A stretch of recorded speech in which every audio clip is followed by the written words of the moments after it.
Hey, what is going on guys? MODC Architecture here, aka Matt Cooper, and welcome back to another video. Today, what I'm going to be looking at is what programs do I use as an architecture student. As an architect, there are a vast array of programs to use that go from drawing to modeling tools predominantly, but you can use Adobe After Effects, for example, for a bit of video editing in order to make your presentations look really sleek. And you can also just be using stuff for research like mind mapping and stuff. So I'm going to go through every program that I use and every internet tool that I use for my architecture degree. So let's get started. So number one, Photoshop is huge for me. I use Photoshop every day pretty much as an architecture student to make sure my drawings are looking tip-top and making sure that the shadings are right, that the information is correct, and that everything is finished to a very nice standard. Number two is Rhino. Rhino is a massive help for me. I use it for my 3D modeling and also to get the geometric shapes that I use in my Photoshop drawings.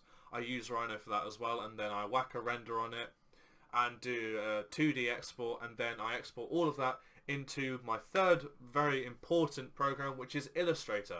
Illustrator you must use. Please use it as an architecture student. The reason why?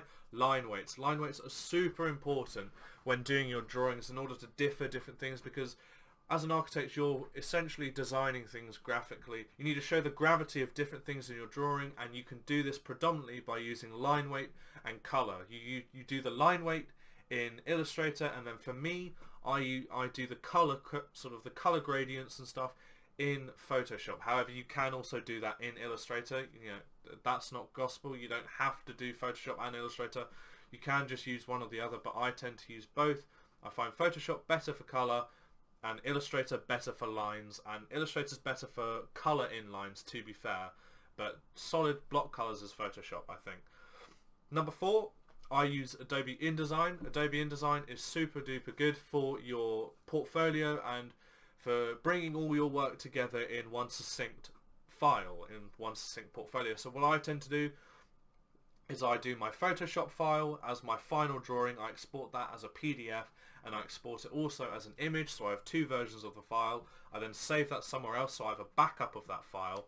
But then those images I then export into, or I import into InDesign, and I then place my portfolio in my InDesign file, export that as a PDF, and then that's my final file. I think I've shown a sort of process of doing that, but it's a long process, but it makes sure that you've got work backed up, saved as different files, because the image is smaller than the PDF file. So, and you know, if you're doing like a 100-page portfolio across a year, that file's going to be huge, and to hand that in online, that's going to be a massive pain for the tutors to open up and mark. If you're opening up like a gigabyte file, which I did in Brighton, not good, so I wouldn't recommend. So make sure you compress that file as well, which I suppose brings me on to my number five, which is a presentation program, which is Adobe Acrobat Reader.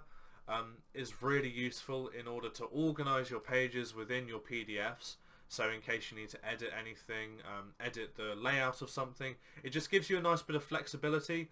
And also, you know, you can use your full screen mode and stuff, and then you can present it on Zoom. So it's highly important that you get good with that kind of software. For me, Adobe always do it really well for architects. If you have a preferred software, then keep using that.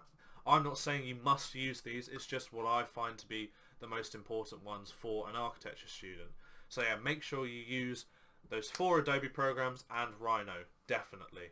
Now that I've sort of given my top five, here are some other background ones that I quite enjoy using. Sketchup. Sketchup's very good. Sketchup's a useful tool just to sort of play around with geometric shapes. You need to make sure that you can understand SketchUp as well, because it's quite widely used in industry as far as I'm aware. So make sure that you keep using SketchUp.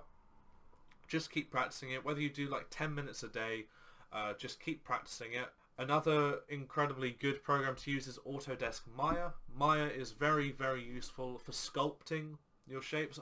I'm not putting it in my top five currently because I haven't used it properly. However, I'm sure it might knock out Acrobat Reader or something in my top five most useful programs to use, because I can already start to see the benefits of sculpting that shape to kickstart your design.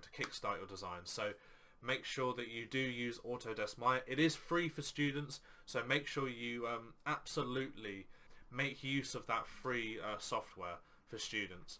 Another one sticking with Autodesk is Revit. Revit is very widely used in the industry. It's a bit harder to use, I think, as a student because you're not fully aware of it. I did do a Reddit module, a Revit module at Brighton, and it was very useful. And we were looking at designing like a staircase and making sure that the staircase parameters and everything were set properly, and that you could display all these dimensions on your Revit page, like, you know, that you can... I'll give an example of like a Revit sheet, and this was my Revit sheet as well that I did in second year at Brighton. And then finally, for the sort of architectural modelling softwares, Autodesk AutoCAD is really good for just drawing out your plans, and you can draw sections and stuff. I'm not a massive user of it. I do need to get better with it, absolutely. So make sure you get good with that, because again, another widely industry standard program, and again free for students, as is Revit, and obviously as is Maya. So make sure you make use of those free softwares. And then taking a slightly different turn, what we've got is some programming tools for Rhino. So what I'm talking about is you've got your Rhino modeling software, all the standard stuff that Rhino offers, and then you've got this add-on called Grasshopper. Now Grasshopper is a little step up from your basic Rhino using, and I'm just starting to learn how to use Grasshopper. I've got a great tutor teaching me how to use Grasshopper. It is very confusing. There are a bunch of video tutorials. I'm going to aim to eventually start doing video tutorials on Grasshopper, because I think it's really useful to use, and it's really useful to know how to use Grasshopper as a student, because the things you can make are just incredible, just purely from seeing video tutorials and having a go at it myself. I'm very basic, but I've still managed to make something which looks more natural looking than anything I've ever designed as a student before. So make sure you start sort of, if you've only started using Rhino sort of just after this video, for example, then maybe don't jump into Grasshopper just yet. However, if you are an experienced user of Rhino, then you'll probably know about Grasshopper. But yeah, stick with it. It's complicated, but make sure you keep using that, because it again is used in industry, especially by architecture firms like Zaha Hadid Architects and stuff like that, who create these very natural flowing building shapes. Finally, to organise my work, I use Google Drive, I use I use Google Drive, I use OneDrive, I have loads and loads of external hard drives, and I also use Miro. Miro is a great sort of storyboard kind of program. I'll leave a link to it in the description below. I'll leave a link to everything in the description below, actually, but especially Miro. Miro is good for just planning out your presentations, just your small presentations, not these big final crits, just your mini presentations within the term, just to make sure you've got everything out on each slide that you're going to talk about. It helped me just plan out and just visualize what I'm going to say and what I'm going to be covering in each slide, and it just allowed me to have a more succinct presentation at the end of it. So Miro, very useful for sure.